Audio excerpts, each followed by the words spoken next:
Earth signs, tignan po natin kung ano ang mensahe para sa'yo ngayong araw. Keep in mind po na ito ay general reading lamang, so hindi po lahat ay makaka-relate, so be open-minded. So hindi pa po nakasubscribe dito sa ating channel, please subscribe na po kayo and pa-like na din po ng ating video. At sa mga nais naman pong mag-avail ng ating private reading, Lucky Stones and Amulet, makikita nyo po yung link sa description box below. Tarot Intentions by Aliana Reyes. So day 6 na din po ng ating wishing candle. Tignan natin earth signs kung ano ang mensahe for you.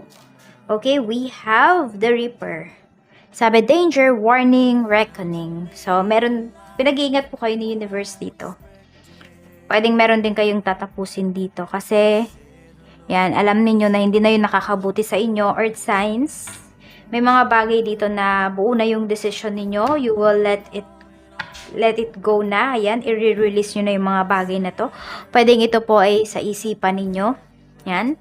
Meron tayo ditong the letter. Okay. So, notice yata ito. May natatanggap ba kayong mga notice? Death threat yung iba sa inyo? May nare-receive ba kayong mga ganyan? So, more on yung iba po sa inyo kasi ang nare-receive ninyo dito, pwedeng mga yung disconnection notice. Ayan po, baka meron po dito. Earth signs, hindi pa kayo nakabayad ng kuryente, ng tubig.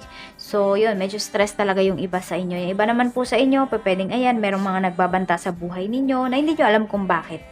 Okay. So, yung iba sa inyo dito, meron bang pumasok dito sa politika? So, yan po. Ayan, tignan natin. Meron tayo ditong the clover, good luck, joy, and prosperity. So, once na binitawan nyo po talaga yung isang bagay na to, ayan, yung nagpapabigat sa inyo, na alam nyo naman, earth signs kung ano, gagaan po yung life ninyo dito. Ang daming, sabihin natin, ang daming mga good news kayo na marireceive. Okay, may mga magme-message din sa inyo dito ngayong araw.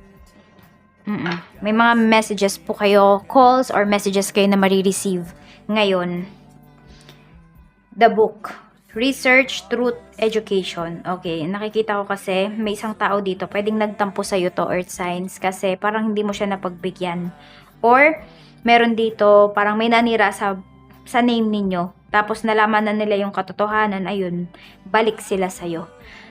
Parang balimbing. Mayroong mga taong ganyan sa life mo, balimbing. Kapag meron ka, nako, napakabango ng pangalan mo sa kanila. Pero pag nagkaka-issue ka, pag merong mga binabato sa'yo na issue, wala, hindi mo sila maasahan. So, it's up to you kung papabalikin mo pa ba yung mga taong yan sa life mo or natuto ka na dito, earth signs. Tignan natin kung ano pa yung mensahe para sa'yo. So, tignan mo po kung sino ba yung mga tao na yan na parang kilala ka lang kapag mayroon ka. Pero ayan po, ang ganda. We have the clover. So, kung kayo ay yung tumataya sa kung saan mang tinatayaan ninyo, ayan, maganda po ang ang dating nito para sa inyo ngayong araw. Kasi ito, mabilis ang pera. Tignan natin. Meron tayo ditong despair. Okay. Meron tayo ditong mature man. So, pwedeng ang gusto ninyong tapusin dito is yung connection mo with a male figure.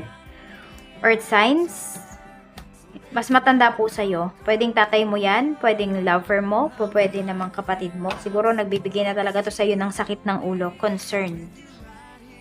Okay, may nako-concern naman sa'yo dito. Kaya lang sabi ko nga sa'yo, nung may problema ka talaga, or merong issues na binabato sa'yo, wala kang marinig kahit ni haniho sa mga taong to. Tapos siguro nung nakikita nila na nakakabangon ka na, earth signs, ayan, bumangon na ulit yung pangalan mo sa kanila. We have great fortune. Nakita mo, tumapat din yan sa the clover natin. So, pwedeng may big amount of money kayo na marireceive ngayong araw na ito. So, depende na lang po sa inyo kung saan nyo ba gagamitin yung pera na yan. We have message. So, may mga mensahe ka talaga na marireceive. Baka may mag-o-offer sa'yo dito ng mga trabaho. Na magandang trabaho, maganda yung pasweldo, earth signs. So, tignan nyo po kung ano ba yung mga marireceive ninyong message. Ang i-entertain nyo lang dito, earth signs, is yung mga bagay or yung mga mensahe, mga tawag na sa tingin nyo po ay makakatulong sa inyo. Yan, yung magbibigay sa inyo ng kaginhawaan. Okay, ng peace of mind. Kasi meron din dito mga nanggugulo po sa'yo. Tignan natin kung ano pa ang mensahe for you. Spirit guide, ano pa po ang mensahe natin? Okay, we have the mice. May pinapangambahan kayo dito. Nangangamba yung iba sa inyo, yan. Parang feeling ninyo wala ng pag-asa. Tignan natin.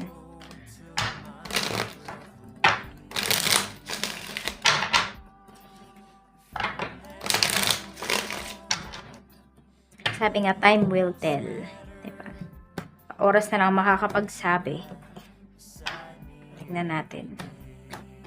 So, meron kayo dito mga sitwasyon, mga tao na gusto ng alisan, gusto ng iwan, pero nahihirapan kayo. Meron tayong 10 of coins pagdating sa trabaho. Ayan po. 10 of coins. 10 din ito, oh. So, kung nahihirapan kayo sa work, ayan po, pwedeng may tao dito naman na gustong tumulong sa inyo. Ayan nga, baka nga may mga messages, di ba sabi ko nga, may mga offers sa inyo dito, earth sign. So, nasa sa inyo po yan kung tatanggapin ninyo. And, ingat lang din kayo, baka naghahawa kayo ng, meron kayong hinahawakan na pera, pagdating sa trabaho, sa cashier ba yung iba sa inyo, nagka-cashier ba yung iba sa inyo. So, mag-iingat kayo dito. Ayan, baka kasi mamaya may mawala, di ba, kayo pa yung pagbintangan or may nagkulang, ganyan. Tapos, isa yun sa maging dahilan kung bakit kayo tanggalin. So, ito kasi meron tayong reaper kasi may katapusan dito. Meron tayong 5 of swords pagdating sa inyong negosyo. Mag-iingat din po kayo dito. Hindi lahat ng concern sa business ninyo ay concern talaga. Yung iba dyan, nangangalap lamang ng mga, sabi natin, mga tricks, na mga strategies. Oo, meron lang silang gustong malaman sa'yo. Meron tayong 7 of cups. So, parang may manggugulo dito sa business mo ngayon. Pwedeng guguluhin yung isipan mo. Ayan. So, mag-iingat po kayo sa mga transactions ninyo ngayong araw.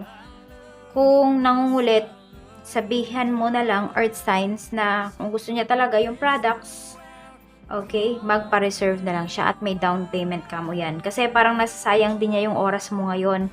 So, tignan nyo po talaga kung paano kayo e-exit dito. Kasi parang mapapapikit kayo, sasakit yung ulo niyo sa pakikipag-usap sa taong ito, sa isang kliyente na ito. Medyo makulit talaga siya, as in.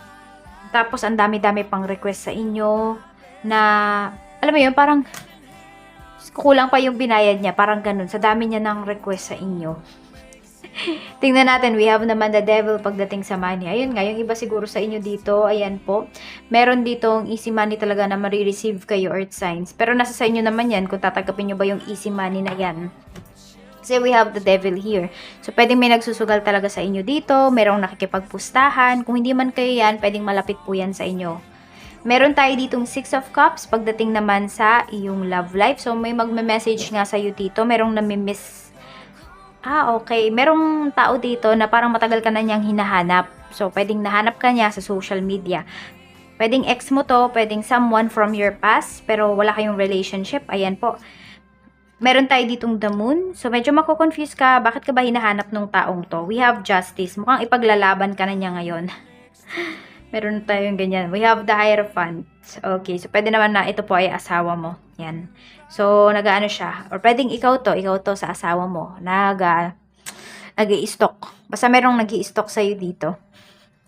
Meron dito nag-i-stock, natatakot siya sa pwede niyang makita. Kinakabahan.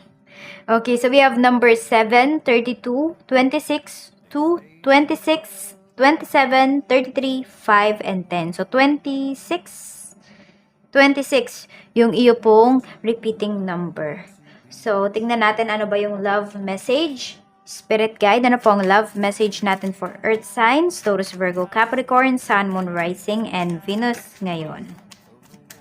Mayroon tayo ditong coffin. So, may endings talaga. Ayan o, ending. Sabi nga, endings bring new beginnings, growth, change, liberation, transition. May pagbabago po na magaganap sa life mo. Depende na lang yan sa kung anong aspect ng life ito. Yung pagbabago na gusto mong mangyari. Ayan, more on sa business yung nakikita ko dito. Okay. So, ayan po. At proceed na po tayo sa iyong wishing candle. So, ayan, day 6 na tayo. Ang bilis. Isang araw na lang at makukumpleto na natin yung 7-day natin for wishing candle. So, wait lang po at sisindihan ko lang ito. Ay. Ayan, mag-wish na po kayo, earth signs.